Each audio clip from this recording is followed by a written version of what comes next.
How could a good God allow pain and evil and suffering to exist, and what does the devil's tail have to do with this? The answer might surprise you. Hey guys, welcome back to the channel. Today is a tricky video. We're going to attempt to tackle one of the bigger questions out there. Chances are that you've asked yourself this question before. I know that I definitely have asked myself this question. And the question is how can a good God allow evil, pain, and suffering to exist? If God is truly good, surely he would have done something by now about all of this wickedness around us. Surely a loving God wouldn't allow his children to suffer, right? Well, in today's video, I want to share with you guys my thoughts on how I would begin to answer these questions. And oddly enough, I think that the key to making sense of this dilemma actually lies in the devil's tail. By the way, as I was preparing for this video, I did find several other great videos on this subject from people like Ravi Zacharias, Dr. William Lane Craig, and a few other YouTubers that I thought were pretty helpful. So in the event that you want to study this subject more after this video, I'll leave those links below so you can check them out. But let's dive into it. So what is the deal with the devil's tail? Well, Revelation 12 introduces us to Satan, symbolized by a dragon. Verse 3 describes this dragon as having 7 heads, 10 horns, and on those heads are 7 crowns. Now, each one of these details is in fact important, but for the sake of time, we're going to skip past all these details and take a look at verse 4. Verse 4 is where we are introduced to the devil's tail. It says that his tail swept a third of the stars from the sky, tossing them to the earth. Now, what exactly does this mean? What are the stars, and what does the Bible mean when it says that the devil uses his tail? Well, the answer is actually that it's pretty easy to know. Revelation 1:20 tells us that the stars are symbols of angelic beings, and Isaiah 9:15 says that the prophet who teaches falsehood is the tail. In this chapter of Revelation, we see the origin of evil and sin. When the Bible says that Satan uses his tail to sweep a third of the stars, it's actually speaking in symbols. It's saying that the devil used lies and deception in order to trick 1/3 of the angels into rebelling against God. The tail, according to Isaiah, represents falsehoods. This here is the origin of sin. Now, if you think back with me all the way to the dawn of creation, the book of Genesis states that initially there was no sin, that everything that God had made was very good. In fact, in this parable of the sower and the seed, Jesus repeats this notion of a perfect creation, a world devoid of sin and pain and suffering. Jesus describes a gardener sowing good seed into the field, a clear echo all the way back to the perfect creation in the book of Genesis. But now some time has passed and the garden starts to mature and we begin to see weeds springing up amongst the wheat. And the servants, well, they're confused. They ask, where did the seeds come from? Jesus' answer is simple. An enemy has done this. Now, Jesus' answer is so simple, so short that you might actually miss it, but pay close attention. Jesus takes absolutely no ownership for the bad things in the world, no ownership for sin. And this is good news for us, and I mean really good news. Because oftentimes in moments of tragedy and hurt, many well-meaning religious people have suggested that it was all just part of God's plan. That when a loved one dies or that you fall severely ill, that somehow, some way, this is a part of God's plan. Sin was not a part of God's plan. Death was never a part of God's plan. Sickness was not a part of God's plan. No, an enemy, Jesus says, has done this. Now this brings up a second and just as important question. When the devil started to spread his propaganda and evil first started to begin, why not just destroy the devil? Why not just wipe sin off the face of the earth and save us all a ton of pain? Why couldn't God preserve this somewhat perfect creation by destroying Satan, or at least bare minimum, banishing the devil so that none of us had to deal with sin? This is where the verse on the devil's tail, where we were talking about earlier, comes into play. Satan's main argument was that he would be a better God than God would be. Notice the problem. How you are fallen from heaven, O Lucifer, son of the morning. For you said in your heart, I will ascend to the heavens above the stars of God. I will set my throne on high. I will sit on the mount of assembly in the far reaches of the north. I will ascend above the heights of the clouds. I will make myself like the Most High. I.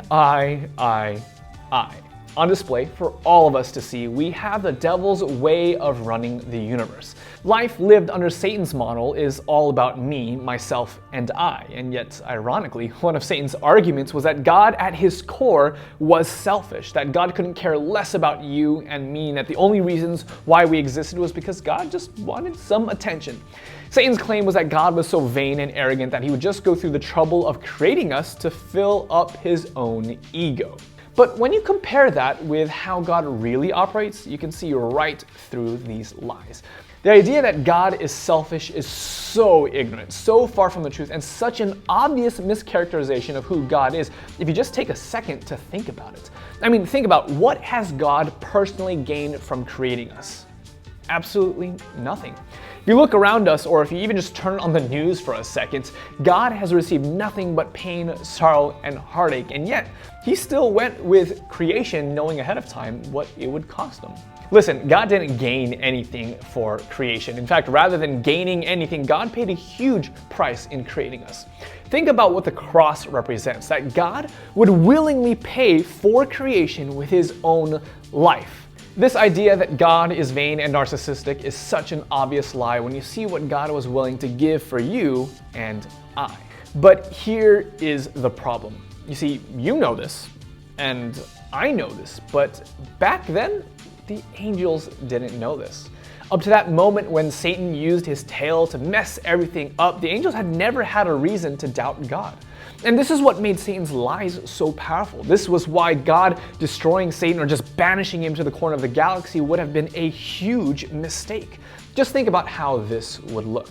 The angels for the very first time are presented with two competing ways of life. On one hand, you have Satan's message of me, myself, and I, that according to him, life is best lived when you first think about yourself and then think about others afterwards. It's a life lived on the focus of getting rather than giving. But then, on the other hand, you also have God's way of life. God says that the undergirding law of the universe is the law of love. That life should be lived with other people in mind. God says that life reaches its pinnacle when we love others and when we serve others and seek the best for others prior to seeking it for ourselves. In fact, God's message goes a little bit further than that. Not only is this the best way to live, but any deviation from his law of love will ultimately lead to death. So picture the throne room in heaven with me. Both Satan and God are on stage arguing their case in front of all of the hosts of angels. God is pleading with the angels to believe in him, to put their faith in him, to trust in this law of love and in this approach on life. But then Satan interjects and begins to accuse God of being a selfish dictator. But before the words can roll off of his tongue, God zaps Satan with a lightning bolt, killing him in an instant. If you were one of the angels, what would you be thinking in this moment? I'll tell you what, if I was an angel, I can guarantee you that I would choose to obey God. But I wouldn't be obeying out of love. I would be obeying out of fear that I too would be destroyed if I slipped out of line. You know, in the English language, we have a very crude word for this type of forced love. We call it rape, and there's nothing further from God's character than forced love. This is why God didn't destroy the devil immediately. So now, this brings us back full circle to our original question. How could a good God allow pain and suffering and evil to exist? Well, the answer, at least from the Christian perspective, is that he does it out of love.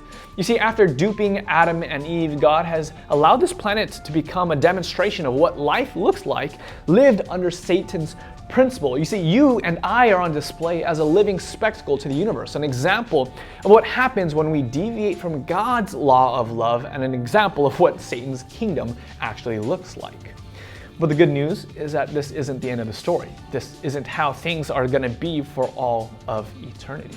You see, God's promise is to eventually put an end to all of the evil, wickedness, and sin in the world. In fact, the promise of God is to ultimately destroy Satan and those who choose to follow him in order to cleanse the world of sin, to establish again in perpetuity the law of love, to show that God's ways truly are just and true.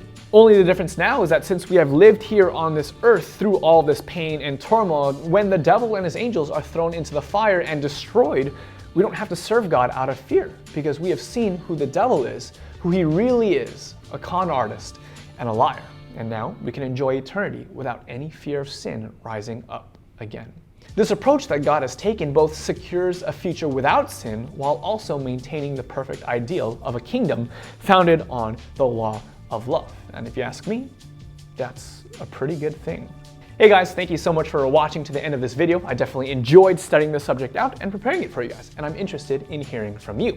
What stood out to you, and how would you try to answer the question? How could a good God allow evil, pain, and suffering in this world? Let me know your thoughts in the comment section below. One thing that I'm going to be trying to do more often is to share with you guys the books and resources that I'm studying to prepare these videos for you guys. One book in particular that I was using while researching this video was the book Patriarchs and Prophets. In fact, a chunk of this content was inspired from chapter 1 entitled Why Was Sin Permitted? So if you'd like to check out the audiobook for free, visit audibletrial.com/thatchristianvlogger, or you can check out the link to the book below. As always, a huge thank you to my patrons for making videos like these possible. If you'd like to support the creation of more content just like this, partner with me at patreon.com/thatchristianvlogger. But until next time, I'm That Christian Vlogger, and I want to encourage you to experience faith in the first person. God bless.